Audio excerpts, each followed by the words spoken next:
شروع کرتا ہوں میں اللہ کے نام سے جو بڑا مہربان نہایت رحم کرنے والا ہے۔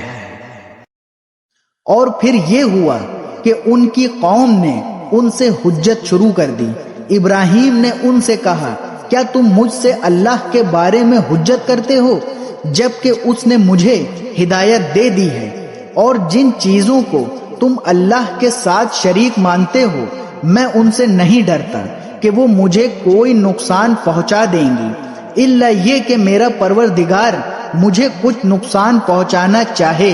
تو وہ ہر حال میں پہنچے گا۔ میرے پروردگار کا علم ہر چیز کا احاطہ کیے ہوئے ہے،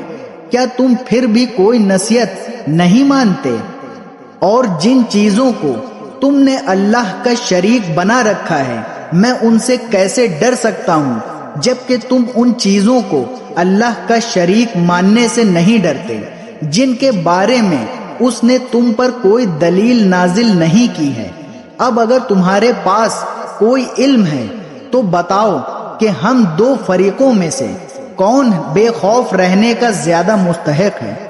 حقیقت تو یہ ہے کہ جو لوگ ایمان لے آئے ہیں اور انہوں نے اپنے ایمان کے ساتھ کسی ظلم کا شائبہ بھی آنے نہیں دیا،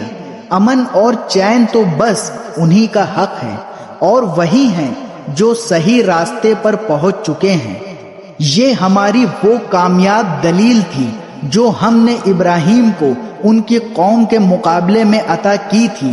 ہم جس کے چاہتے ہیں درجے بلند کر دیتے ہیں۔ بے شک تمہارے رب کی حکمت بھی بڑی ہے، علم بھی کامل ہے۔ اور ہم نے ابراہیم کو اسحاق جیسا بیٹا اور یعقوب جیسا پوتا عطا کیا، ان میں سے ہر ایک کو ہم نے ہدایت دی، اور نوح کو ہم نے پہلے ہی ہدایت دی تھی، اور ان کی اولادوں میں سے داؤد، سلیمان، ایوب، یوسف، موسیٰ اور ہارون کو بھی، اور اسی طرح ہم نیک کام کرنے والوں کو بدلہ دیتے ہیں۔ اور زکریا، یحییٰ، عیسیٰ اور الیاس کو بھی ہدایت عطا فرمائی، یہ سب نیک لوگوں میں سے تھے۔ نیز اسماعیل، الیسع، یونس اور لوط کو بھی، اور ان سب کو ہم نے دنیا جہان کے لوگوں پر فضیلت بخشی تھی، اور ان کے باپ داداؤں، ان کی اولادوں اور ان کے بھائیوں میں سے بھی بہت سے لوگوں کو ہم نے ان سب کو منتخب کر کے راہ راست تک پہنچا دیا تھا۔ یہ اللہ کی دی ہوئی ہدایت ہے جس کے ذریعے وہ اپنے بندوں میں سے جس کو چاہتا ہے راہ راست تک پہنچا دیتا ہے، اور اگر وہ شرک کرنے لگتے تو ان کے سارے نیک اعمال اکارت ہو جاتے۔